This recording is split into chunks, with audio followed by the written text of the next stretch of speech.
Whaatalo whātu talafola Radio Samoa le nei fwoi tai au, alo mai o talo les tofi. E o mai lava i le tau nei o lo malosi pele mui Pukaki Downs I Twice le Canterbury. E ono fale o ai ngai Mount Cook Road, le ua ave e sia maitanga ta sanu nofo ai, o na ua le saunga le mu.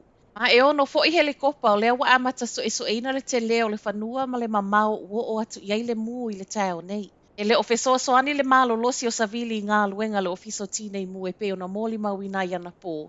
A sau I lalo le malosi muli ane, to e ola fo I le afi.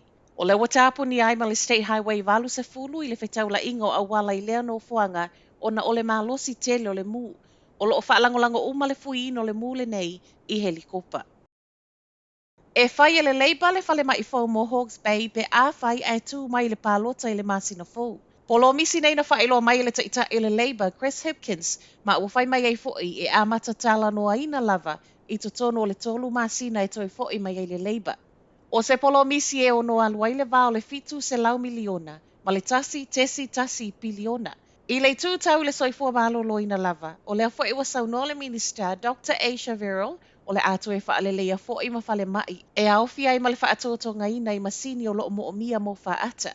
Talu mai ona tula I mai le leiba I le lua festival ma le fitu e o mai I le so, wa inivesi le malo le lata I le fastful ma le 5 piliona mo le soifua malolo ina.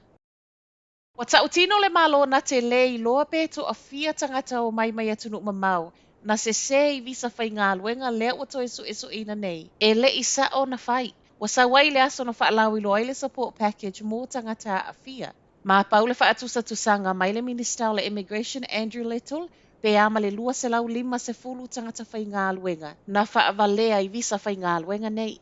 I le fesiling iai o le minister, pe to ofia sa o I lato wa tu inatu iai visa wa ta uo migrant exploitation protection visa.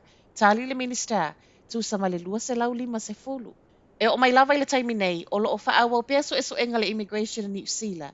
I le whainga na whaanga ioi matali ai visa wa ta uo accredited employer work visas, mō tangata whai ngā luenga nei na pelongia. O le support package wa tu ina mai, o lo o au fia I le feso soani tupe mō whale o lo wha mautu ai, whaapea le soani mo essential living costs. E ta tauna o atu le masino o te sema, ua whaamai aso eso engo lo o whaia le immigration. Ua tā pāe le matanga luenga le soifo maloloina le Employment Relations Authority, se I soani le tala noanga o tatongi o lo o fete e na I nei ma fō mai sinia, whaapea fō mai nifo. O le soito e sava vali e seile sidia ma le 5 fesui o le Association of Salaried Specialists, mai a lātou ngā luenga, a o whaawawai peona te te ma o le whaatolua I lea I le so. I le whaumi ai peona le talia e le asocio le ofo tutongi tu ina mai le matanga luenga, o whai mai le matanga luenga nga I le uni. E sili e le whaatalo sanga I le Employment Relations Authority mo sana fesoa soani.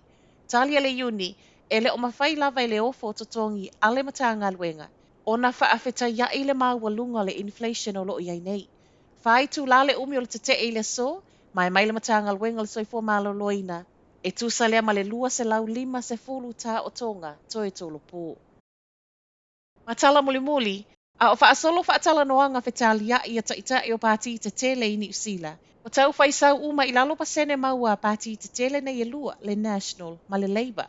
O le National, lea o sau wha I le tolus fulfitu pasene, pa u le lua pasene. A o le Labour, o iei nei le luas ful ma le fitu pasene, o to e sea le tasi pasene.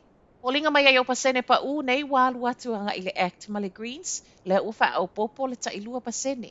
Pa lota wha apolokiki lata mai lea le One News, ma ele o iei lava se suinga I le wha atu maupea, o na maua le National ma le Act o pasene e o si ai se whainga malo.